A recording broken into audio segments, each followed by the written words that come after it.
আজকের recipe dumpling বা momo, chicken momo. এই চিকেন মোমো তৈরি করাটা খুবই সহজ। আমরা এটা খেতে খুব দৌড়ে দৌড়ে রেস্টুরেন্টে যাই, কোনো প্রয়োজন নেই। বাসায় তৈরি করলে সেটা যেমন স্বাস্থ্যকর হবে এবং তৈরি করাটা কত মজা, ইন্টারেস্টিং, তৈরি করার পরে খেলেই বুঝতে পারবেন।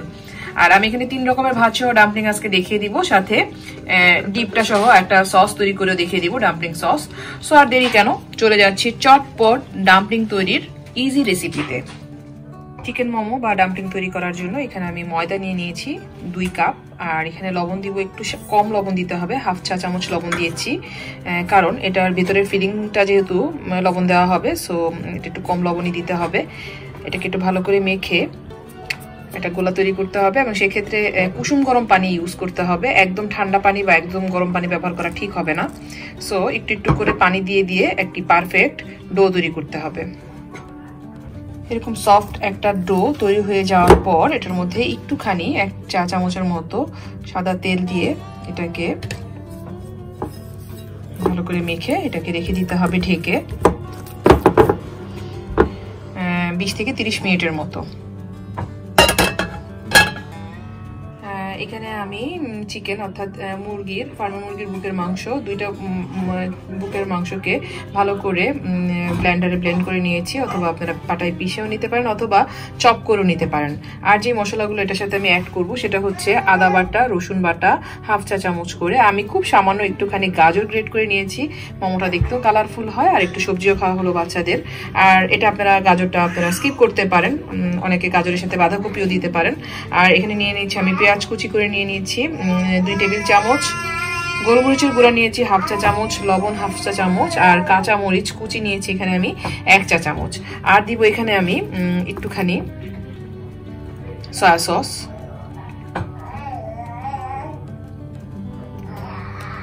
হাফ টিস্পুনের মতো। এই সব কিছু দিয়ে আমি এখন এটাকে মেখে নিব। দিব খুব ছোট সামান্য 1 পিস লেবুর রস দিব, একটুখানি 1/2 চা চামচের মতো। এটা দিলে অনেক মজা হয়। আসলে ভেতরের ফিলিংটা কে কিরকম টেস্ট পছন্দ করেন তার উপর নির্ভর করছে, সেভাবে আপনারা টেস্ট অনুযায়ী এটাকে তৈরি করে নিতে পারেন।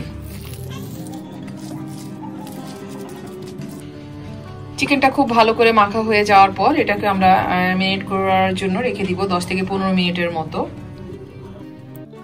এখন রুটি বানানোর জন্য আমি একটি বড় আটার গোলা নিয়ে নিয়েছি।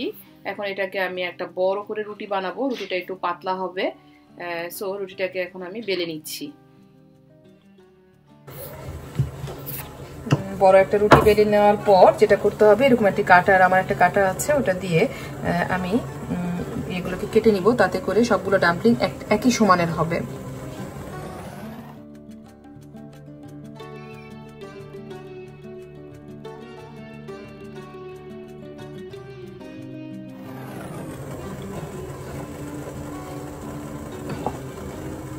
এখন একটা একটা করে রুটি তুলে নিব।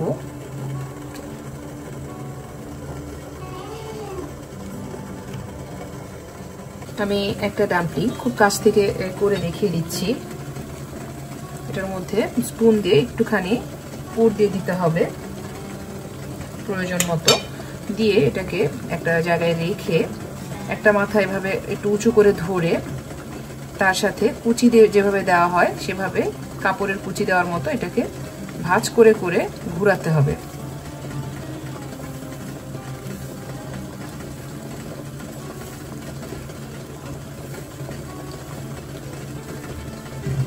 খুবই ইজি। প্রথমবার দেখলে হয়তো একটু কঠিন মনে হবে, কিন্তু তারপরে কিন্তু আপনারা অনেক সুন্দর ডাম্পলিং তৈরি করতে পারবেন। তারপরে মাথাটা একটু করে চেপে দিতে হবে। এই যে তৈরি হয়ে গেল। আরেকটা প্রসেস দেখিয়ে দিচ্ছি, এটাও ইজি। এটার মধ্যে প্রথমে একটু পুর দিতে হবে। আমি কিন্তু রুটিটাকে খুব পাতলা করে বেলে নিয়েছি, আপনারা হয়তো লক্ষ্য করেছেন রুটিটা কতটুকু পাতলা, এতে করে খুব ট্রান্সপারেন্ট একটা ডাম্পলিং তৈরি হবে। এখন যেটা করতে হবে, এটা এই মাথাটাতে গিয়ে এভাবে লাগিয়ে দিতে হবে চাপ দিয়ে, তারপরে এখানে জাস্ট কুচির মতো দিয়ে দিতে হবে।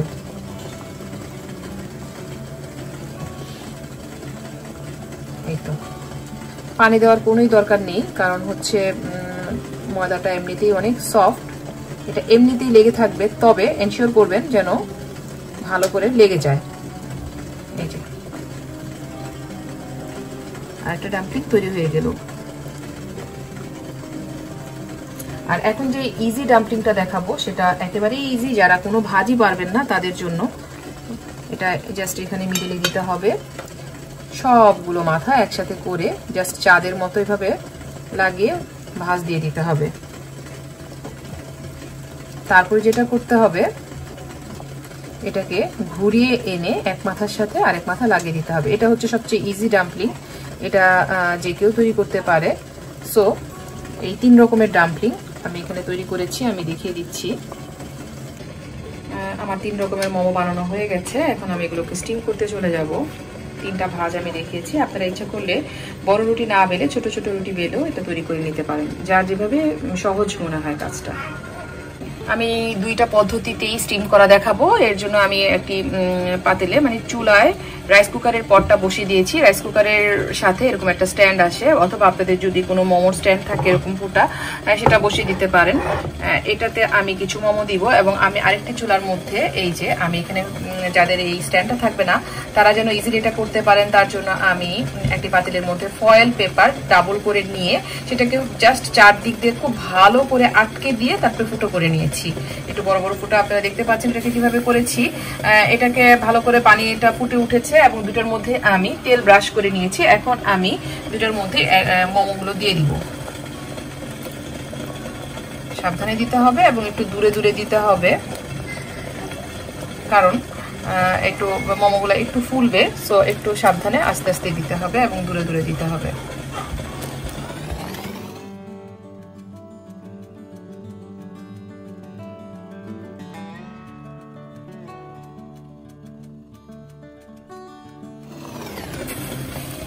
আমি এটার মধ্যে দিয়ে দিব।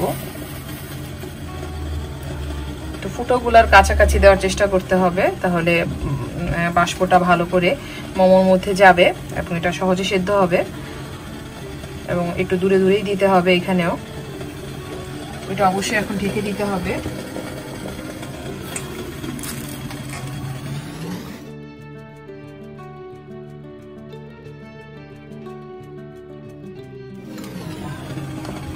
দেওয়া হয়ে গেছে, এখন আমি এটাকেও ঢেকে দিব এবং অবশ্যই এটার মধ্যে যদি কোনো ছিদ্র থাকে ছিদ্রগুলো অবশ্যই টিস্যু পেপার দিয়ে বন্ধ করে দিতে হবে। এখন এই 2 পাতিলের মোমো হতে আমার 10 থেকে 12 মিনিট ওয়েট করতে হবে। সো 10-12 মিনিট সেদ্ধ হয়ে যাওয়ার পর ফিরে আসছি। আরেকটা খুব ইজি প্রসেসের মোমো আমি দেখাবো এবং এই মোমোটা হচ্ছে একটু ক্রিস্পি যারা লাইক করে তাদের জন্য। এখানে আমি ছোট্ট একটা ফ্রাই প্যান বসিয়ে দিয়েছি এবং এটার মধ্যে আমি 1 টেবিল চামচ তেল একটু গরম করে নিয়েছি। এখন আমি এটার মধ্যে মোমোগুলো দিয়ে দিব। এটা হচ্ছে যারা একটু সফট না, পেছনটা একটু ক্রিস্পি হলে পছন্দ করে, যেমন আমি একটু ক্রিস্পি মোমো পছন্দ করি। সো আমার এটা খুবই মজা লাগে। এটা খাই। এখনই আমি এটাকে ঢাকবো না, এখন এটাকে 5 মিনিটের জন্য আমি এটাকে ওপেন রেখে লো টু মিডিয়াম হিটে ভেজে নিব। তারপর যখন পেছনটা একটু লাল হবে সেটাকে তখন 2 টেবিল চামচ পানি দিয়ে ঢেকে কুক করব 10 থেকে 12 মিনিটের জন্য। তারপর এটাকে নামিয়ে নিব। এখন ফ্রাই প্যানে যে ক্রিস্পি মোমোটা করেছিলাম সেটা নামিয়ে নেওয়ার সময় হয়েছে। এটা হতো প্রায় 10 মিনিটের মতো লেগেছে। আর মনে রাখতে হবে যে নিচের পানিটা যেন একদম শুকিয়ে যায়, তার জন্য ওয়েট করতে হবে এবং আঁচটা অবশ্যই মিডিয়াম রাখতে হবে। এই যে মুচমুচে কিন্তু উপরটা সফট এবং কুক হয়ে গেছে বোঝার উপায় একটাই, সেটা হচ্ছে একটু ট্রান্সপারেন্ট এবং ময়দাটা সেদ্ধ হলে তো বোঝাই যায় যে এটা সেদ্ধ, কাঁচা ভাবটা চলে যাবে।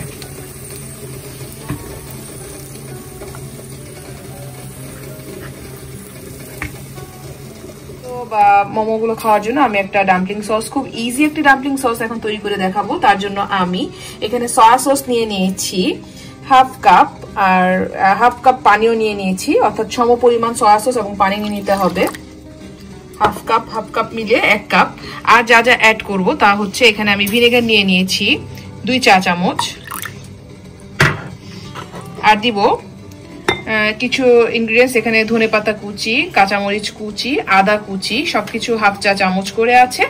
আর এখানে আমি তিল নিয়ে নিয়েছি 1/2 চা চামচ, আর চিনি নিয়ে নিয়েছি, ব্রাউন সুগার ওটাও নিয়ে নিয়েছি আমি 1/2 চা চামচ।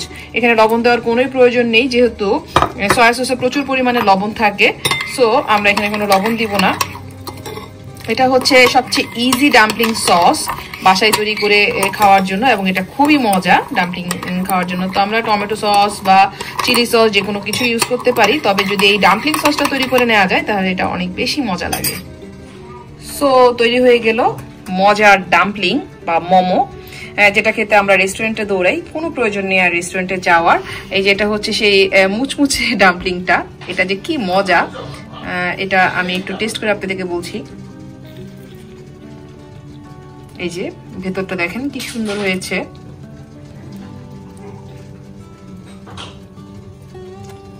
অসম্ভব মজা। আর যেটা আমি মুচমুচে করে নিই, যে সফটটা, এটা perfectly cook. So thank you viewers এতক্ষণ ধরে আমার এই অসম্ভব মজার এবং ইজি ডাম্পলিংটা দেখার জন্য। এখন আর ডাম্পলিং খেতে আপনাদের রেস্টুরেন্টে যেতে হবে না, আপনারা ইজিলি বাসায় তৈরি করে নিতে পারবেন, কারণ আমি ভাজগুলো খুব সহজভাবে দেখিয়ে দিয়েছি এবং 3টি পদ্ধতিতে, রাইস কুকারের স্ট্যান্ডে অথবা নিজেরা ফয়েল দিয়ে এবং কিভাবে ফ্রাই প্যানে করা যায় সেটাও দেখিয়ে দিয়েছি। থ্যাংক ইউ ভিউয়ার্স এতক্ষণ ধরে আমার রেসিপিটি দেখার জন্য। আল্লাহ হাফেজ।